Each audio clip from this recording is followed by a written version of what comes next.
to be fair, we're in a really weird spot in that our jobs are to talk about what we would do and predict what the Lions might do and try and lean into, the free agent market.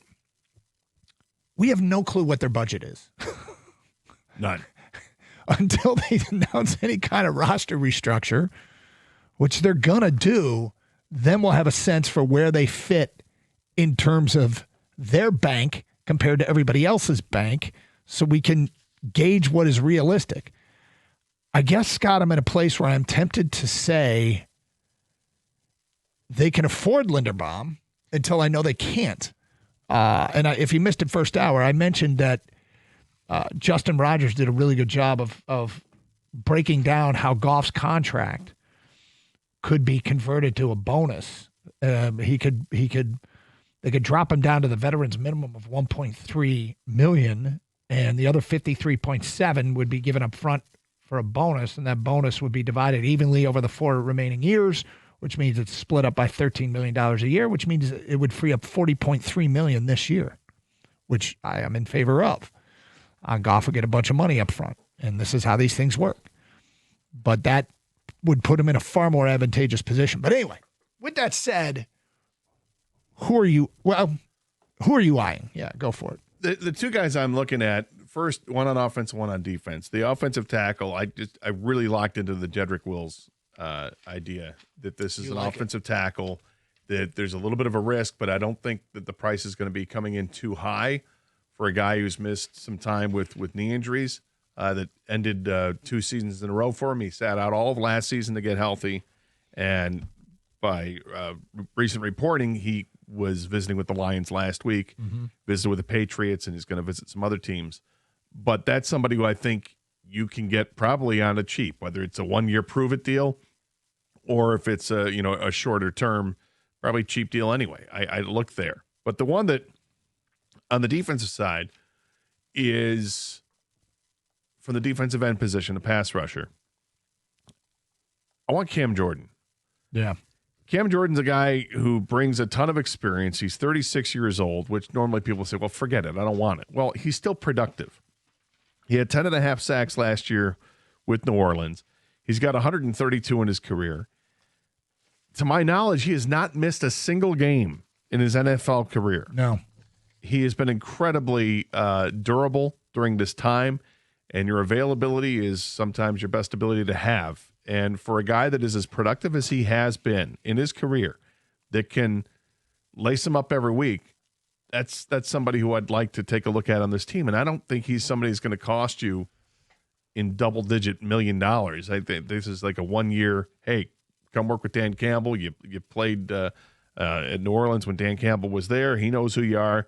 And, Cam Jordan's one of the great guys in the NFL, great character guy, and I think would fit in perfectly with this team. He was a player that I was kind of hoping they may go after at the trade deadline.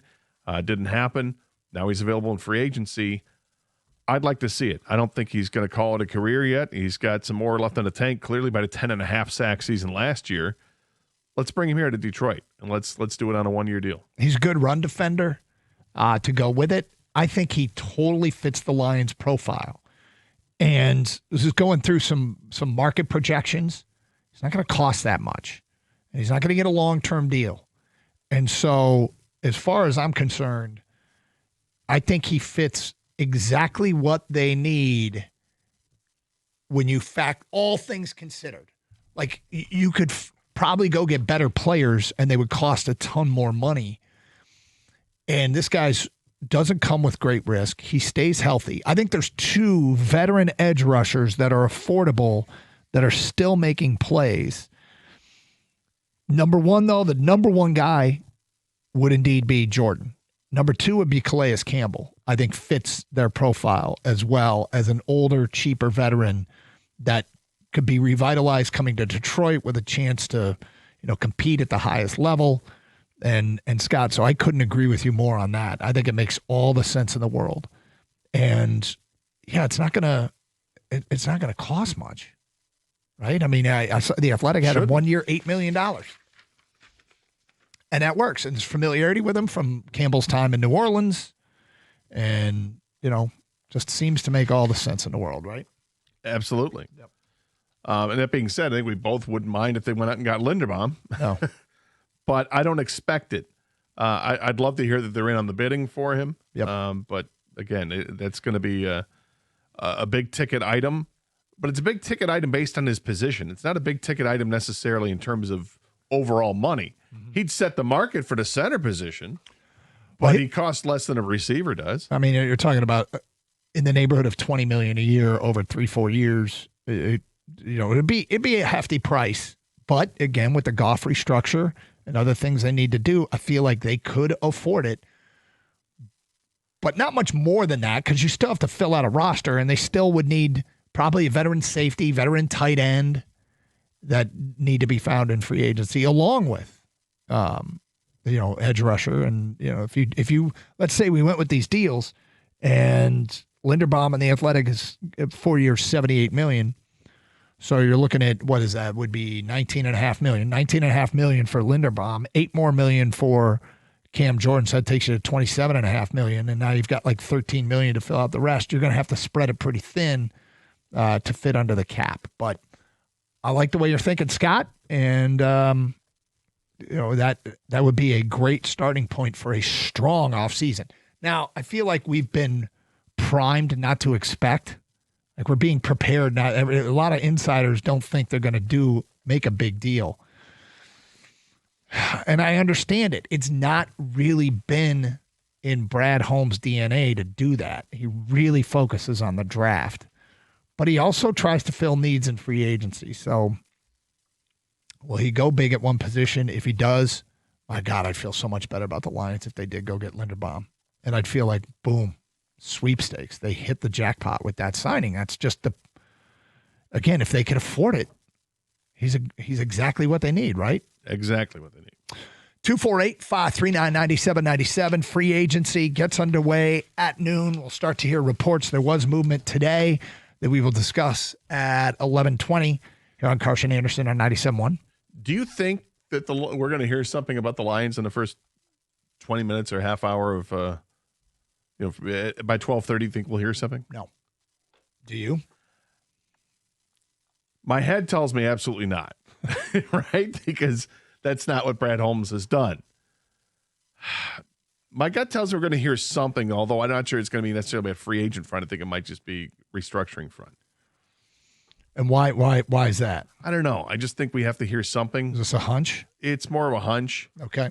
But going into the start of the NFL year, or I forgot how they phrase that, but they're the start of the NFL season, which is not the first game of the season, but their actual fiscal year, when things have to get going.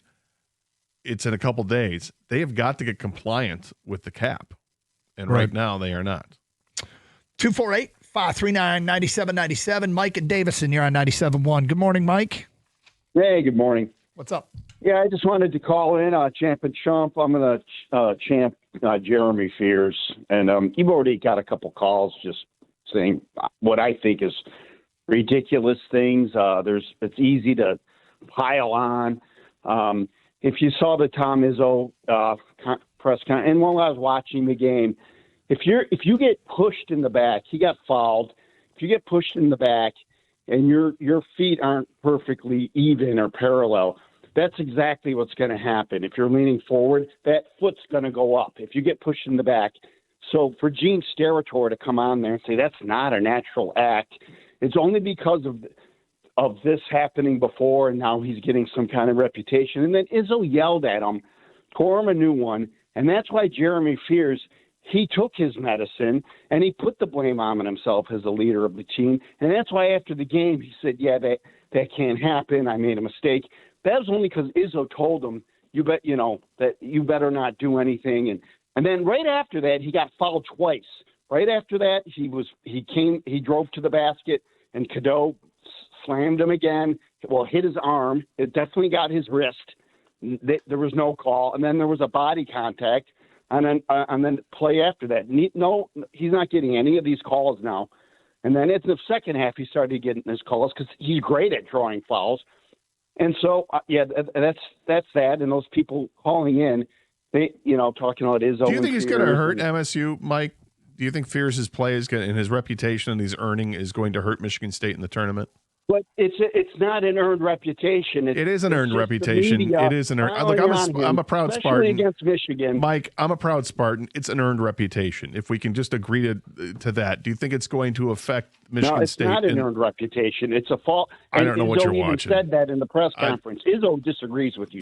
Well, then I disagree with Izzo because I think it's ridiculous to think that what he did yesterday with a mule kick isn't on purpose. Yeah, then you know what? If I got pushed in the back, I'm going to fall forward. My foot is not going to lift up to my waist. Don't make the excuse for it. Don't buy into it. It's not worth it. As a Spartan, accept it. I think he's a dirty player. I think he's a hell of a player. Michigan State wouldn't be where they're at today if they didn't have Jeremy Fears. I just wish that he wasn't lifting that leg up so damn high because it gets pushed off balance. I'm not buying it. Sorry. 97-1.